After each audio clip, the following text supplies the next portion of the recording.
You've seen it before. That flash of red outside your window, that quiet movement in the corner of your eye, that bird that shows up again and again like it belongs there. But what if I told you that bird isn't just passing through? It knows your space. It knows your patterns. And in ways you've never realized, it's been living a life far more complex than it looks. Because the Northern Cardinal isn't just a symbol of beauty. It's a strategist that defends its territory with relentless intensity. A partner that forms deep bonds and communicates in ways we're only beginning to understand. A survivor that adapts, evolves, and thrives in a world constantly trying to push it out. And hidden behind that calm, familiar presence are behaviors so strange, so intelligent, and sometimes so unbelievable that once you see them, you can't unsee them. This isn't just about a bird you recognize. It's about everything you've been overlooking. And by the end of this video, you won't just see the cardinal differently. You'll question how much of the natural world you've been missing this whole time. The identity you never noticed. Let's start with something that feels simple, but isn't. You see a red bird. Bright, calm, familiar. It lands on a branch, maybe near your window, maybe in your yard, and within seconds your brain labels it just a cardinal. And that's where most people stop. But the truth is, that label hides a much deeper story. Because even the name cardinal carries more meaning than you realize. This bird wasn't named randomly. It wasn't just about color. The word cardinal comes from the Roman Catholic Church, specifically from high-ranking officials known as cardinals, who wore deep red robes as a symbol of power, importance, and authority. When early settlers first saw this bird in North America, that striking red instantly reminded them of those figures. And so the name stuck, but it goes deeper. The word itself comes from the Latin word cardo, meaning hinge, or something central, something essential. In other words, this bird was named after something meant to stand out, something meant to matter. And if you think about it, that's exactly what it does. Even in the middle of winter, when everything is gray, silent, and lifeless, the cardinal doesn't disappear. It doesn't migrate. It stays. A flash of red against the snow. Alive. Visible. Unmissable. Now here's something most people don't know. There aren't many true cardinals in the world.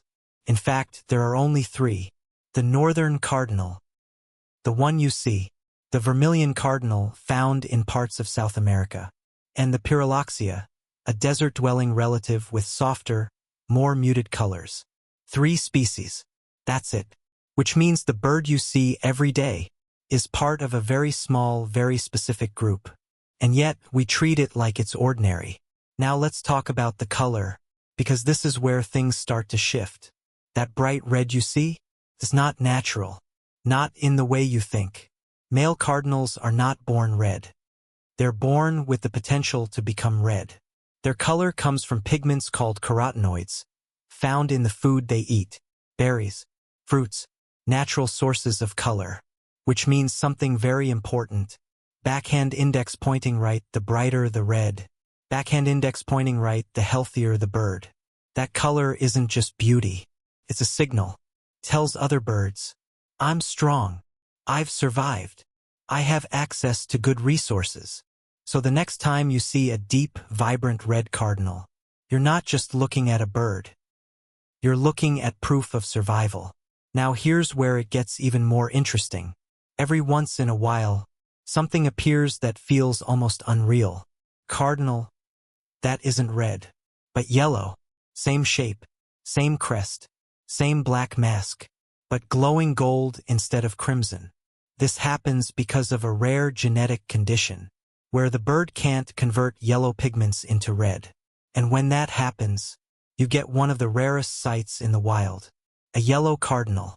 It looks wrong, almost artificial. But it's real. And finally, something that completely changes how you hear them. In most bird species, only males sing. The song is a way to attract mates to defend territory. But cardinals? They break that rule. Female cardinals sing too. And not just occasionally, sometimes longer, sometimes more complex than the males. And here's the detail most people miss.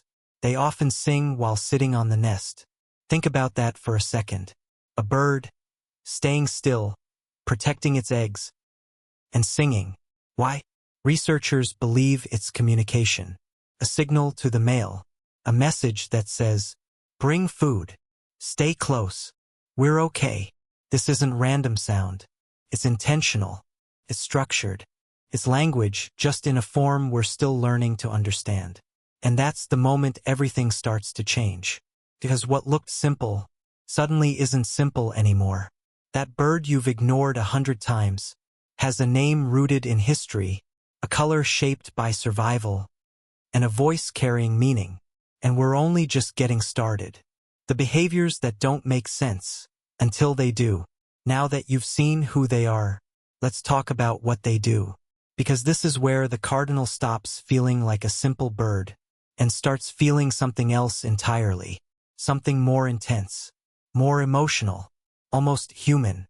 Let's start with a behavior you've probably seen, but never fully understood. A cardinal attacking a window, over and over again. Flying forward, hitting the glass, backing off, and doing it again. At first it looks strange, maybe even a little funny, but it's not random. It's war. Cardinals are extremely territorial. And here's the problem. They can't recognize reflections. So when a cardinal sees itself in a window or mirror, it doesn't see itself. It sees a rival, another male, same color, same size, standing in its territory, refusing to leave. And that triggers something deep, a need to defend, a need to win. So it attacks, again, and again, and again, sometimes for hours, sometimes for weeks. There are even cases where this goes on for months. Think about that. A bird fighting an enemy that doesn't exist, because to it, that enemy is completely real. Now let's shift to something quieter, but just as powerful. Their relationships. Cardinals are known for forming long-term pair bonds. You'll often see them in pairs, moving together, feeding together, staying close in a way that feels intentional. It's not coincidence. It's connection. Many of these pairs stay together across multiple seasons, sometimes for life. There's a rhythm to it, a familiarity, almost like they know each other beyond instinct. But nature isn't always perfect. And here's where it gets complicated. Studies have shown that not every nest tells the full story. In some populations, between 9% and 35% of the chicks aren't fathered by the primary male, which means, even in a species known for loyalty, there are hidden layers, hidden choices, a reminder that survival often comes before simplicity. Now let's talk about one of the most unexpected behaviors, something that looks almost emotional. During courtship, the male cardinal will pick up food, a seed, a small piece of something, and gently place it into the female's beak. Beak to beak. If you've ever seen it, it looks like a kiss. Soft, intentional, close. But it's more than that. It's bonding. It's trust. It's a signal that says, I can provide. I'm here. We're connected. And what's fascinating is, this behavior doesn't stop after mating. Continues, throughout nesting, throughout raising young. A quiet ritual that strengthens something deeper than instinct. Now step back and look at all of this together. A bird that defends territory with relentless intensity, forms long-term bonds, engages in what looks like affection, and makes decisions that aren't always simple or predictable. This isn't just behavior. It's complexity. It's contradiction. It's something that feels familiar. Because the more you watch them, the harder it becomes to see them as just birds. And the easier it becomes to realize there's a lot more going on here than we were ever taught to notice. How they survive when most wouldn't. Now let's go deeper. Not into what they are or how they act, but how they survive. Because this is where the northern cardinal quietly does something most birds don't. It stays, while others leave. While migration empties the skies, while cold spreads across the land, While food disappears and conditions turn harsh, the cardinal remains. It doesn't escape winter. It endures it. And that alone changes how you should see it. Because survival here isn't about movement. It's about adaptation. When temperatures drop, cardinals don't panic. They adjust. They fluff their feathers, creating a layer of trapped air close to their body. A natural insulation system, simple, but incredibly effective, like wearing a built-in winter coat. And when food becomes scarce, they don't rely on one source. They shift. Seeds, berries, insects, even spiders. They adapt their diet based on what's available. Flexible, opportunistic, smart. This isn't luck. This is strategy. Now here's something even more surprising. Cardinals weren't always as widespread as they are today. In fact, their range has expanded significantly over time. Into colder regions, into urban environments, into spaces they once didn't occupy. And part of that reason is us, bird feeders, gardens, human environments. Without realizing it, we've helped them thrive. We've created spaces where survival became easier, and they adapted faster than most.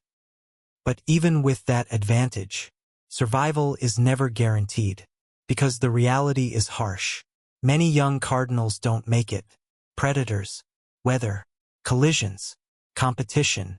Only a small percentage survive their first year. And yet, the species continues. Strong, visible, present. Not because it's easy, but because they're built for it. And maybe that's the most important shift in perspective.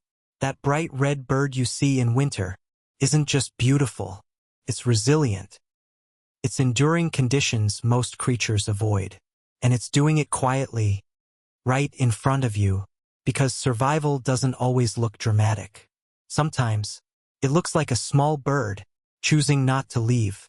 The rare, the strange, and what you've been missing. Up until now, everything you've seen has been grounded in behavior, survival, patterns you can observe if you pay attention.